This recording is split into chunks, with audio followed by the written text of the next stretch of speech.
सावधान। नमो अरिहन्ताणं नमो सिद्धाणं नमो आयर्याणं नमो उपाध्यायाणं नमो लोए सबसाहुणं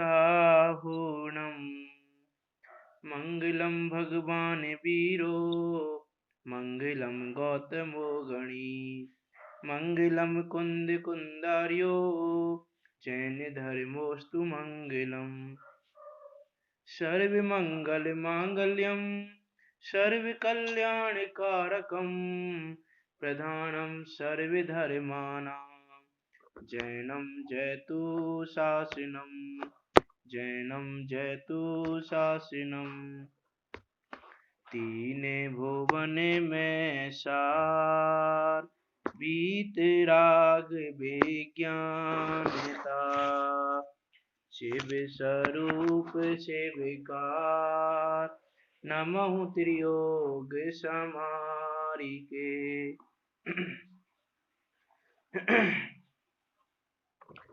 अभी हमारे चैत्र मास के 10 लक्षण शाश्वत महापर्व चल रहे हैं, जिसमें आज 8वां दिन उत्तम त्याग धर्म का दिन है।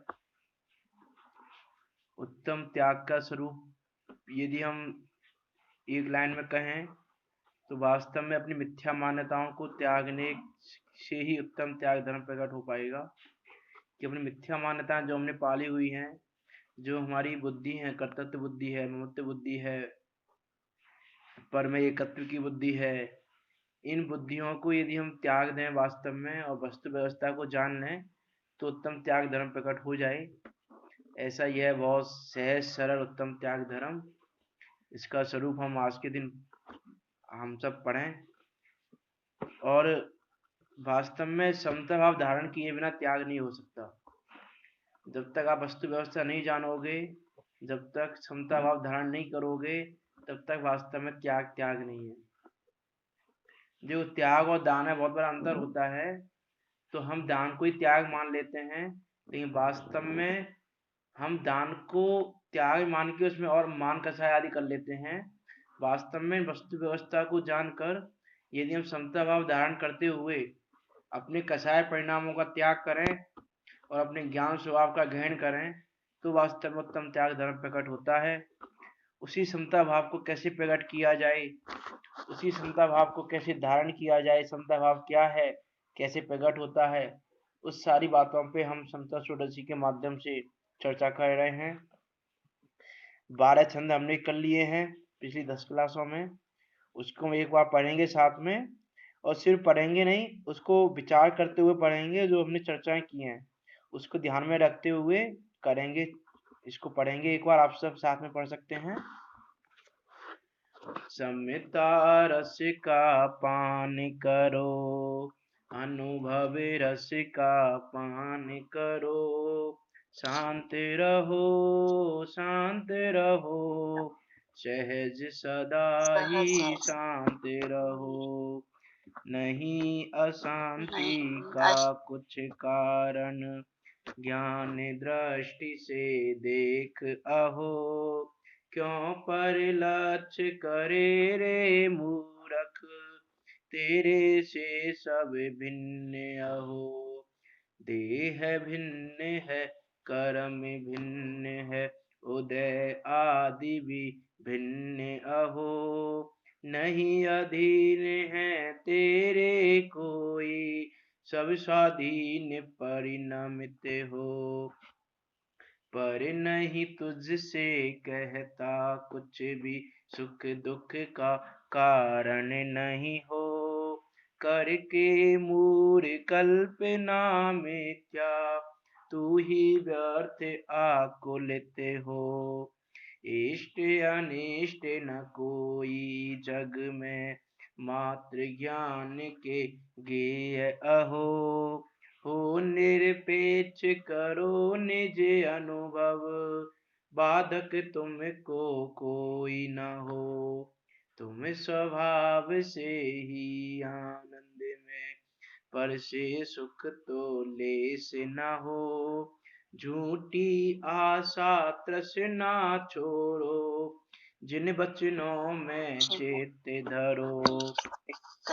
परिद्रव्यों का दोष न देखो, क्रोध अग्नि में नहीं जलो। नहीं चाहो अनुरूप प्रवर्तन, भेद ज्ञान ध्रुव दृष्टि धरो। जो होता है वह होने दो, होनी को स्वीकार करो। कर्तापन का भाव न लाओ, निज हित का पुरुषार्थ करो। दया करो पहले अपने पर, आराधन से नहीं चिगो। यदि विकल्प कुछ विकल्प यदि आवे तो भी, संबोधन समता में हो। यदि माने तो सहज योग्यता, अहंकार का भाव न हो। नहीं माने भवितव्य विचारो, जिससे किंचित खेद न हो। हीन भाव जीवों के लख कर, ग्लानि भाव नहीं मन में हो। कर्मोदय की अति विचित्रता, समझो स्थिति कारण करो। अरे कलुषता पाप बंध का, कारण लख कर त्याग करो।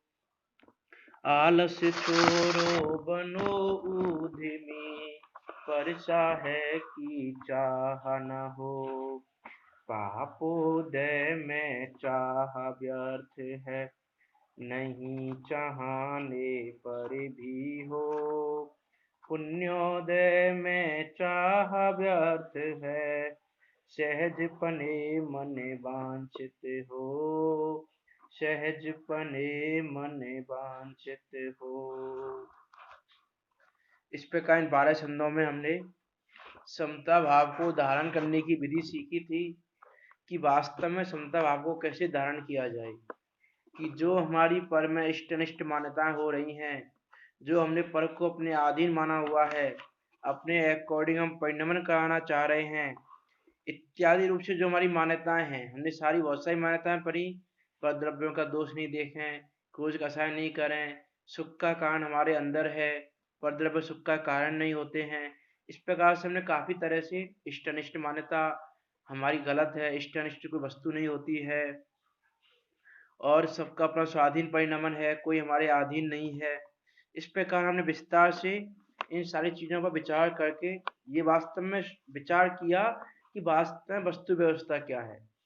ये सिर्फ एक रचना नहीं है, ये सिर्फ समता षोडशी नाम नहीं है, इसका समता षोडशी नाम ही हो बस एक, कि वास्तव में ये रचना वस्तु व्यवस्था को बताने वाली है। कि जिस वस्तु व्यवस्था को जिनैन देव ने बताया अपनी दिव्य ध्वनि में, वो वस्तु व्यवस्था है कैसी, और हम वस्तु व्यवस्था मान कैसी रहे हैं।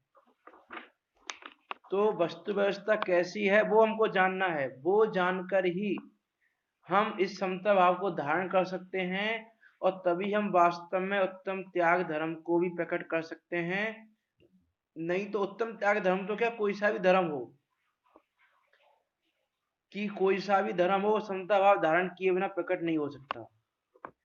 जब तक आप समता भाव धारण नहीं करोगे, तब तक कोई सा धर्म प्रकट होने वाला नहीं है, तब तक कुछ भी नहीं होने वाला है। जब तक हम सिर्फ बस पर को अपना मानकर, पर को अपने रूप परिणमन कराने रूप, इस प्रकार से तरह तरह से हम बस अपने प्रयोजन को सिद्ध कर रहे हैं, अपनी मान्यता को पुष्ट कर रहे हैं। बस दो मान्यता हमको अनादि से दुखी करती आ रही है, यदि उसी मान्यता को हम अभी भी पुष्ट करें तो फिर हमने नया क्या किया। तो नया तो कुछ किया ही नहीं, फिर हमने, फिर उसका मतलब क्या रहा। इसीलिए हम उस मान्यता को त्याग करने के लिए ये पढ़ रहे हैं कि हमारी वो मान्यता का त्याग हो। जिस मान्यता को हमने अनादि से जैसा माना हुआ है उसको वैसा ना मानकर उस मान्यता को सही रूप से जाने कि वास्तव में है क्या। जिन धर्म क्या है, वस्तु व्यवस्था क्या है, द्रव्य का स्वरूप क्या है। अभी हमको द्रव्य का स्वरूप का नहीं पता, द्रव्य का स्वरूप क्या है। ना हमको जीव द्रव्य का स्वरूप पता है, ना हमको पुद्गल द्रव्य का स्वरूप पता है। जीव को पुद्गल रूप मान रहे हैं, पुद्गल को जीव रूप मान रहे हैं कि ये शरीर जीव है, इसको जीव मान लिया। तो ये पुद्गल को हमने क्या मान लिया, जीव मान लिया। और अपने आप को क्या मान रहे हैं हम क्या जीव हैं, और क्या मान रहे हैं अपने आप को, शरीर रूप मान रहे हैं। तो जीव को हमने पुद्गल मान लिया। तो ना हमने जीव को जाना, ना पुद्गल को जाना। तो बस वो वस्तु व्यवस्था जानने के लिए हम ये रचना पढ़ रहे हैं, और उस वस्तु व्यवस्था को जाने बिना किसी का कल्याण नहीं होने वाला। अभी भगवान महावीर का जन्म कल्याणक आने वाला है कल। आपने भगवान महावीर के पूर्व भावों को यदि पढ़ा हो तो आप देखो, जब तक वस्तु व्यवस्था उन्होंने नहीं जानी उस जीव ने, तब तक उस जीव ने भी कैसे कैसे दुख उठाए। कौन कौन सी एकेंद्रिय पर्याय में, नरक में, तिर्यंश में, कहाँ नहीं गया वो जीव। और जब वस्तु व्यवस्था को जान लिया तो संसार का किनारा निकट आ गया। तो वो वस्तु व्यवस्था जानने के लिए हम ये रचना पढ़ रहे हैं। तो लास्ट में हमने पढ़ा था कि पापोदय हो या पुण्योदय हो, दोनों में इच्छा करना व्यर्थ है। ना पापोदय के समय इच्छा करो, ना पुण्योदय के समय इच्छा करो। और जीव के प्रति समय ये दो ही उदय चल रहे हैं, या तो पाप का उदय चल रहा है या पुण्य का उदय चल रहा है। कोई तीसरा उदय तो नहीं चल रहा अभी हमारे, या तो साता वेदनीय का उदय है या साता वेदनीय का उदय। तो उन दोनों उदय के काल में इच्छा करना व्यर्थ है, वो यहाँ पर कह रहे हैं। तो हम जो इच्छा कर करके आकुल हो रहे हैं, व्याकुल हो रहे हैं, दुखी हो रहे हैं, उस इच्छा को मिटा रहे हैं यहाँ पे कि पापोदय में भी चाह व्यर्थ है और पुण्योदय में भी चाह व्यर्थ है। वो कैसे, उस पर हमने कल विस्तार से चर्चा की थी। अभी हम आगे का छंद पढ़ेंगे, आगे के छंद पर हम विचार करेंगे। आत्र ध्यान कर बीज दुखों के, वो ना तो अविवेक अहो। धर्म ध्यान में चित्त लगाओ, होए निर्जरा बंध न होए निर्जरा बंध न हो। कि आत्र ध्यान कर बीज दुखों के, बोना तो अविवेक अहो। कि हम ऐसा ध्यान करें कि जो ध्यान दुख का कारण है, और उसी ध्यान को करके हम दुख के बीजों को बोएं, तो वो तो हमारा अविवेक है, हमारी मूर्खता है। कि हम ऐसा ध्यान करके, देखो ध्यान के 4 भेद कहे हैं आचार्य उमा स्वामी ने तत्व सूत्र के 9वें अध्याय में 28 नंबर के सूत्र में 4 भेद बताए ध्यान के। आत्म ध्यान, रौद्र ध्यान, धर्म ध्यान और शुक्ल ध्यान। कि आत्म ध्यान, रौद्र ध्यान तो कैसे हैं, वो दुखों के कारण है, और धर्म ध्यान, शुक्ल ध्यान वो सुख के कारण है। कि धर्म ध्यान तो परंपरा से मोक्ष का कारण है, और शुक्ल ध्यान साक्षात मोक्ष का कारण है। और जो ये आत्म ध्यान, रौद्र ध्यान है, ये आत्म ध्यान, रौद्र ध्यान सिर्फ और सिर्फ दुख के ही कारण है। और यह जीव प्रति समय ये 2 ही ध्यान कर रहा है। वो ना तो कभी धर्म ध्यान रूप परिणामित होता है, शुक्ल ध्यान की तो पंचम काम शुक्ल ध्यान तो हो नहीं सकता। 3 ही ध्यान हो सकते हैं, आत्म ध्यान हो सकता है, रौद्र ध्यान हो सकता है, और धर्म ध्यान हो सकता है। अब ये जीव धर्म ध्यान को करता नहीं है, और आत्म रौद्र ध्यान में ही लगा रहता है बस। और आत्म रौद्र ध्यान कर करके दुखों के बीज बोता रहता है। तो जो दुखों के बीज बो रहा है, वो अभी भी दुखी कर रहे हैं, और आगे के भावों में भी जीव को दुखी ही करेंगे, सुखी नहीं करने वाले। तो जब तक ये आत्म ध्यान, रौद्र ध्यान हमारे समाप्त नहीं होंगे, तब तक प्रति समय हम दुखी ही रहेंगे। ये सुखी होना है हमको, तो हमको ये आत्म ध्यान, रौद्र ध्यान को त्याग कर धर्म ध्यान करना होगा। तो आत्म ध्यान क्या है, देखो आत्म ध्यान भी 5 प्रकार के होते हैं। आत्म ध्यान अनिष्ट संयोग, इष्ट वियोग, वेदनाजन्य, निगानक, 4 तरह के होते हैं आत्म ध्यान। एक तो होता है अनिष्ट संयोग आर्त ध्यान, एक इष्ट वियोग आर्त ध्यान, एक वेदनाजन्य आर्त ध्यान, और निदान आर्त ध्यान। अनिष्ट संयोग में क्या है कि जो वस्तु हमको अप्रिय लगती है, जो वस्तु हमको अनिष्ट लगती है, उसका संयोग हो गया, तो उसका पीछा छुड़ाने के लिए हम बार बार उसी का चिंतन करना, ये छूटे, ये छूटे, ये छूटे, ये छूटे। हमको कोई कांटा लग गया पैर में, तो उसी में विचार चल रहा है। शत्रु है, कोई शत्रु का संयोग हो गया, तो शत्रु का नाश कैसे हो, शत्रु का पीछा कैसे छूटे। इस प्रकार के जो हमारे प्रति समय विचार चल रहे हैं, वो विचार हैं अनिष्ट संयोजक आर्त ध्यान। कि अनिष्ट का संयोग होने पर जो ध्यान होता है, उसको बोलते हैं अनिष्ट संयोजक आर्त ध्यान। तो इसमें ये जो हमारा आर्त ध्यान है वो हमको प्रति समय दुखी ही करने वाला है। अभी भी दुखी कर रहा है। देखो अभी भी जो अनिष्ट वस्तु का हमको संयोग हुआ, उसको उसका पीछा छुड़ाने के लिए, उसका नाश करने के लिए जो हम ध्यान कर रहे हैं प्रति समय, और वस्तु तो वो नहीं हट रही, वो वस्तु का संयोग तो नहीं हट रहा है। संयोग क्यों नहीं हट रहा है? क्योंकि वो संयोग उदय के हिसाब से आया है, तुम्हारे करने से आया नहीं है और तुम्हारे करने से जाएगा नहीं। उसका संयोग हुआ है, ये असाता वेदनीय का उदय है, तो अनिष्ट संयोग होगा ही होगा। उसको रोकने में जिनेंद्र भगवान भी समर्थ नहीं है। जैसे अभी हम सामाजिक घटना के हिसाब से देखें कि कोरोना वायरस फैल रहा है हर जगह, तो हम बस उसी में ध्यान लगा के रखें हमेशा, कोरोना वायरस ने ऐसा किया, कोरोना वायरस ऐसा, कोरोना वायरस का नाश हो जाए, कोरोना वायरस हट जाए, हमको कोरोना वायरस नहीं आए, कोरोना वायरस हमसे दूर रहे, हम ऐसा कोई काम नहीं करें कि हमको कोरोना वायरस हो जाए। इस प्रकार के जो प्रति समय हमारे ध्यान चल रहा है उसके प्रति, वो ध्यान हमारा आत्म ध्यान है, और वो सिर्फ और सिर्फ दुख का ही कारण है। इस भव में भी दुख का कारण है और अगले भवों में भी दुख का ही कारण बनेगा। तो इस प्रकार के आत्म ध्यान को हम जान के विस्तार से, तो आप तत्वसूत्र में पढ़ सकते हैं, तो इस प्रकार के आत्म ध्यान को हम छोड़ें। फिर इष्ट वियोग आत्म ध्यान होता है कि जो इष्ट वस्तु हैं, पुत्र है, धन है, स्त्री है, मकान है, परिवारजन वाले हैं, इनका वियोग हो जाने पर जो उसकी प्राप्ति की चिंता रहती है कि वियोग हो गया, उसमें रो रहे हैं, उनका ध्यान कर रहे हैं, प्रति समय आकुल व्याकुल हो रहे हैं, और किसी तरह से मिल जाए बस, किसी तरह से पुत्र मर गया तो किसी तरह से मिल जाए बस, किसी तरह से वियोग दूर हो जाए मेरा। इस प्रकार के जो हमारे प्रति समय ध्यान चलें, उन ध्यानों को कहते हैं इष्टि वियोजन आर्त ध्यान। तो ऐसा आत्म ध्यान भी क्या है? दुख का ही कारण है। ऐसा आत्म ध्यान करना मीन्स दुख के बीज बोना। अब दुख के बीज बोओगे तो पेड़ तो फल तो दुख का ही लगेगा। कि ऐसा तो नहीं है कि आप यदि नीम के बीज बो और आम का फल लग जाए उसमें, तो वो तो संभव नहीं है। आप यदि बीज दुखों के बो रहे हो तो दुख ही प्राप्त होंगे, अभी भी प्राप्त होंगे, और जब धीरे धीरे वो बढ़ जाएगा, पूर्ण रूप से वृक्ष बन जाएगा, तो उसमें जो फल लगेंगे वो भी दुख के ही फल लगेंगे।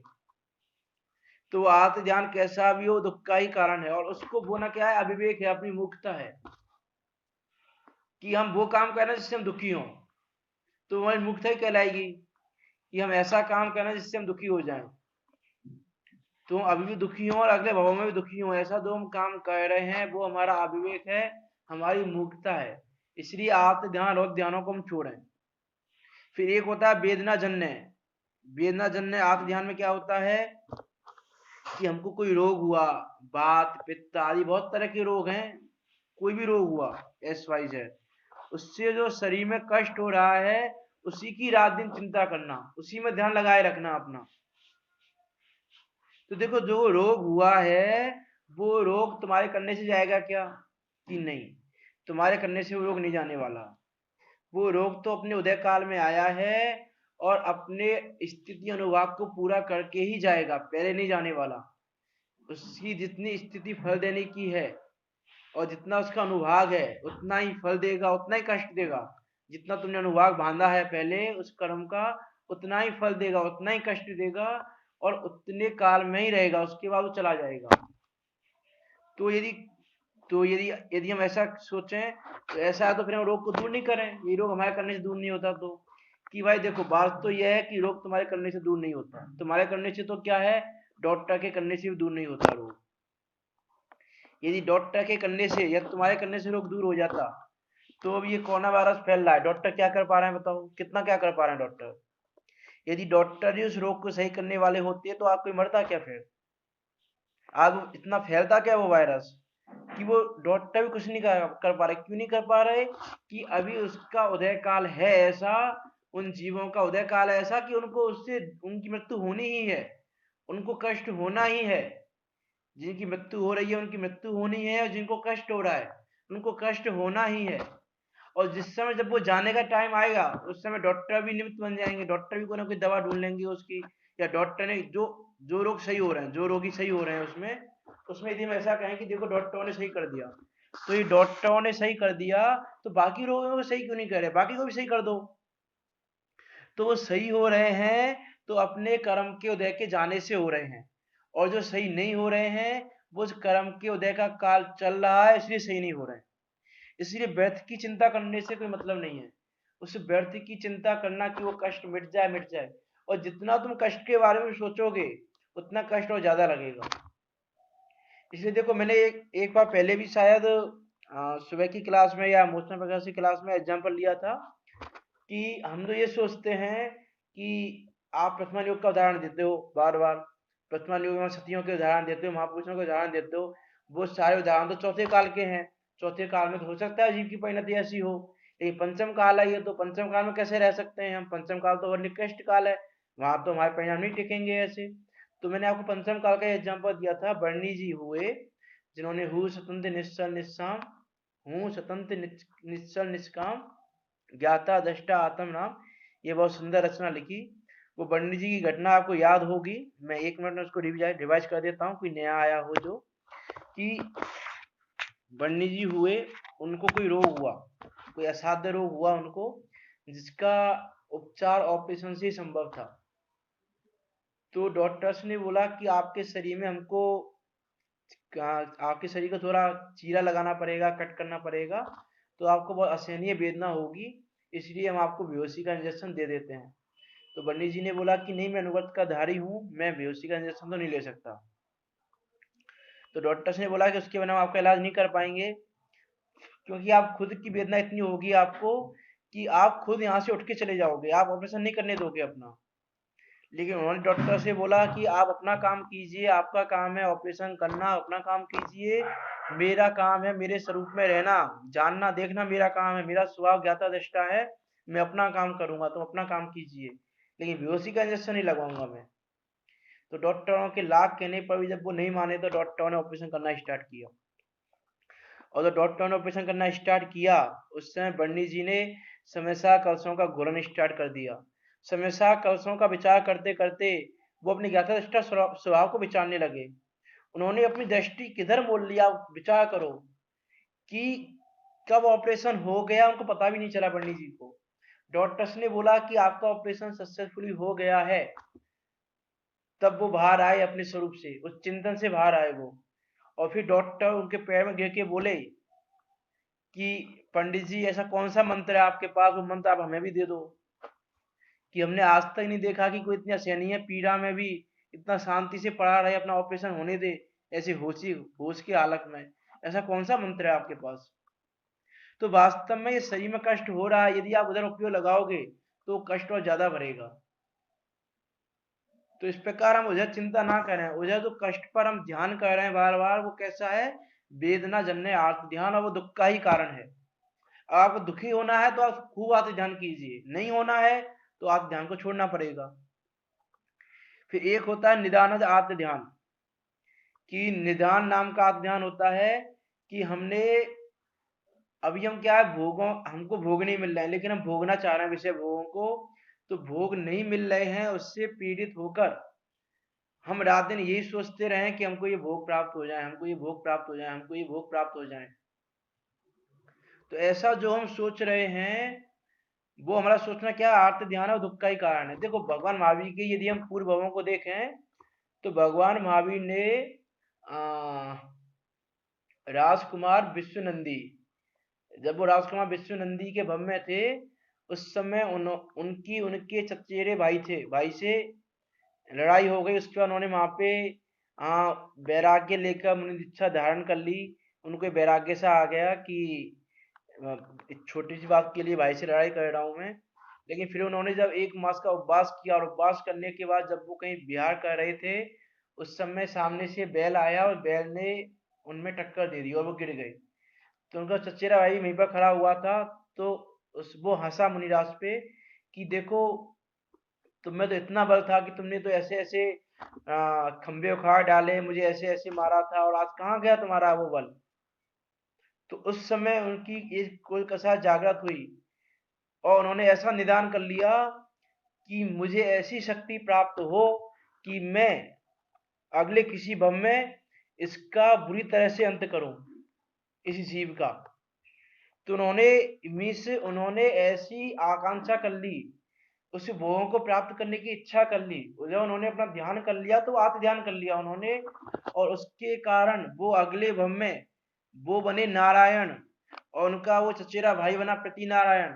और आप जानते हो नारायण प्रति नारायण में कैसा युद्ध होता है, क्या होता है, कितनी हिंसा होती है, और उसके फलस्वरूप नारायण प्रति नारायण को कहाँ जाना पड़ता है कि वो उस आत्म ध्यान के फलस्वरूप नारायण होके फिर नरक में चले गए।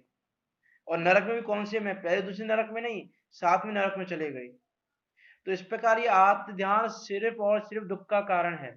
तो ऐसा जो हम निदान कर लेते हैं कि हमको ये भोग मिले, हमको ये भोग मिले, जो हम इच्छा करते हैं ना भोगों की, कि हमने किसी पे को बहुत अच्छी गाड़ी देखी कि हमको ये गाड़ी मिल जाए तो कितना अच्छा होगा, हमको ये वाला भोग, ये आदमी ये वाला भोग भोग रहा है, हमको ये भोग मिल जाए कितना अच्छा होगा, ये आदमी आज अमीरों में इसका नाम आता है, हमारा नाम भी अमीरों में आया कितना अच्छा होगा। इस प्रकार के जो हम भोगों को प्राप्त करने की इच्छाएं करते हैं, वो भोगों को प्राप्त करने की इच्छाएं हमारा आत्म ध्यान है।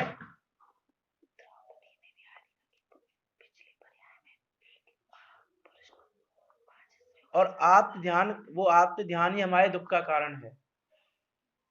तो इस प्रकार से हम विचार करें वास्तव में कि हम कर क्या रहे हैं और हमको क्या करना चाहिए,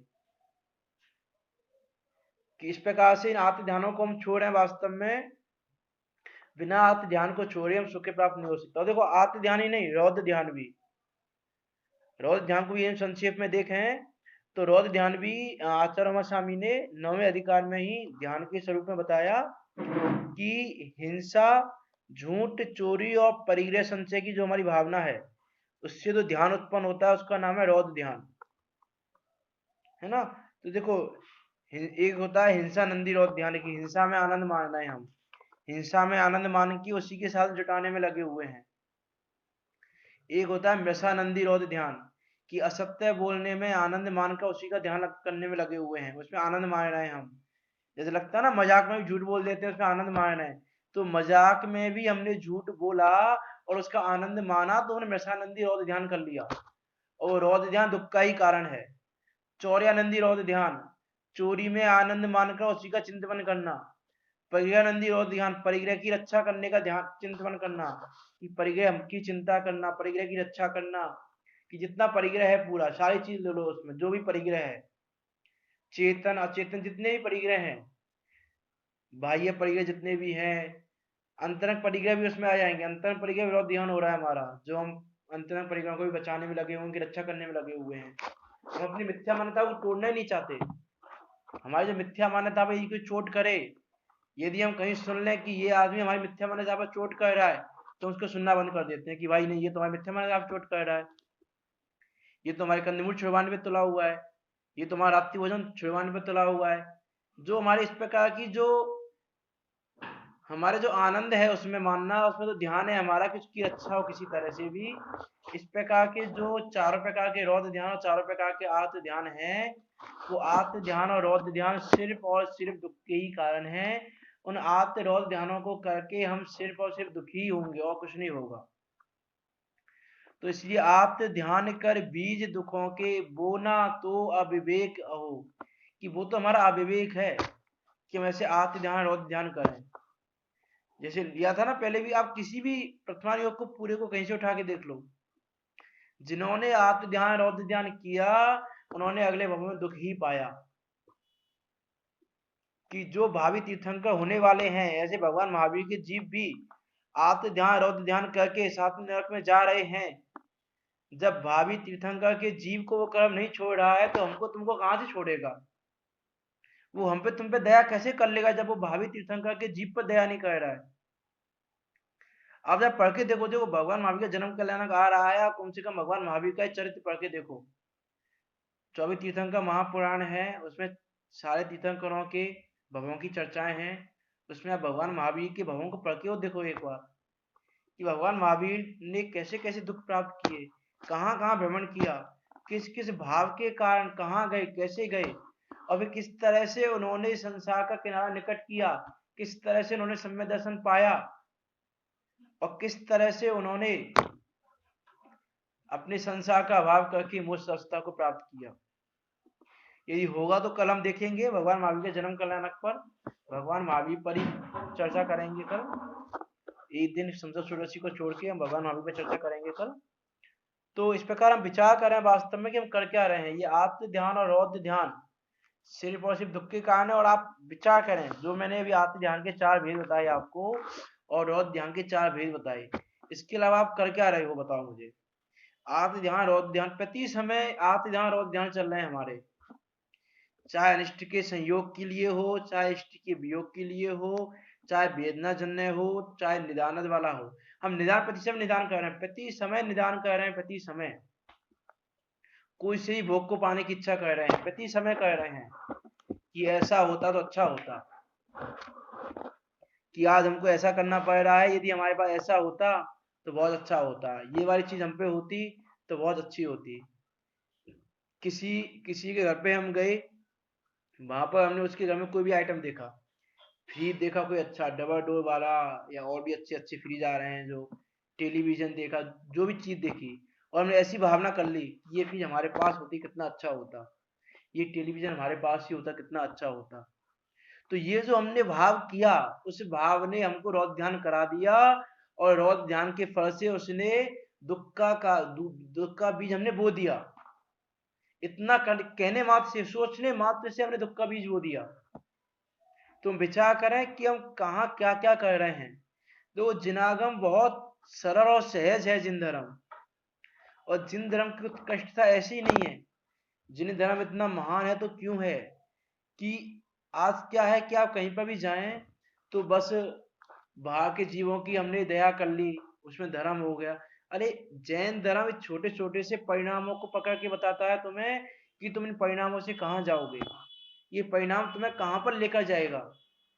कि आज हमने ऐसी भावना की कि टेलीविजन हमारे पास भी होता, कि इस परिणाम से भी तुम आगामी दुखों को बुला रहे हो, आगामी दुखों को निमंत्रण दे रहे हो। ये बताओ जैन धर्म के अलावा कौन बताए, कौन बताएगा इसको जैन धर्म के अलावा, जिन्हें भगवान के अलावा कौन बताएगा इन बातों को, कि ये गाड़ी हमारे पास हो, ये भोग हमारे पास हो। किसी का मकान देखा हमने अच्छा, कि इतना अच्छा मकान हमारा भी होता कितना अच्छा होता। कहीं पर भी लगा लो आप, प्रति समय आप खुद विचार करें इस चीज पर। यहाँ तो इसकी चर्चा कितनी भी कर लें खत्म नहीं होगी।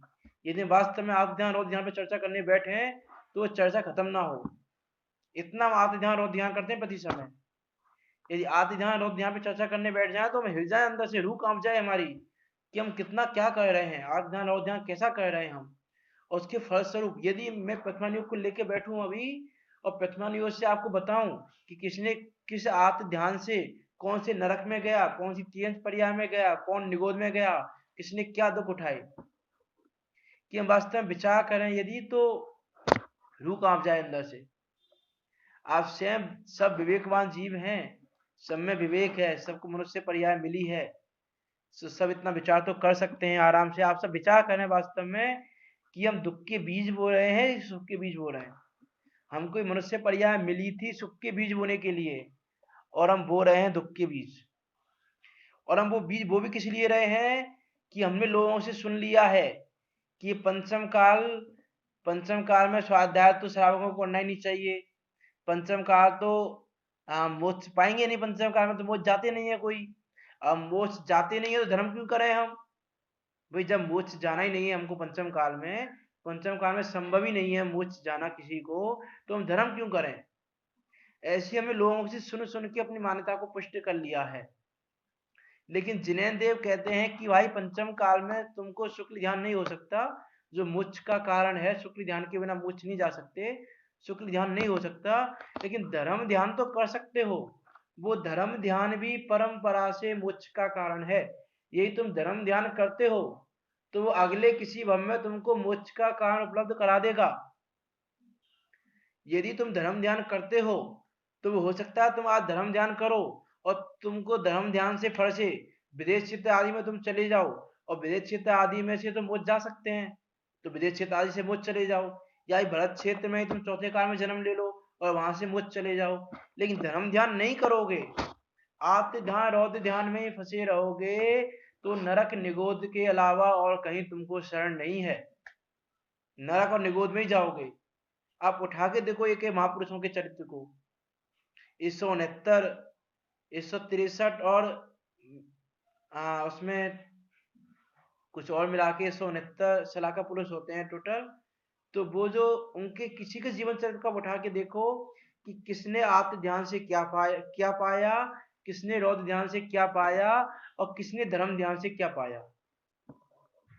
अब विचार तो करना कि मनुष्य पर्याय में भी उस भगवान महावीर के जीव ने आत्म ध्यान रौद्र ध्यान करके साथ में नरक का बंद कर लिया, साथ में नरक के दुखों का वर्णन करें यदि हम, तो आप कांप जाओ। साथ में नरक के दुख, अरे पहले नरक के दुखों का वर्णन सुनने में समर्थ नहीं हो आप।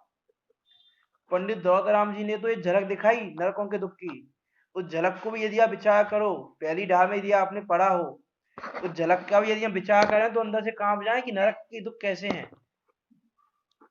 उन्होंने वहां कहा ना कि यदि 1000 बिच्छू भी तुमको ऐसा डंक मारे तो इतना दुख नहीं होगा जितना दुख उस नरक की भूमि को स्पर्श करने मात्र से होता है। अब जब पढ़ के देखें वहां पर क्या लिखा है, जहां भूमि पर सो बिच्छू सहस डसे नहीं तिसो।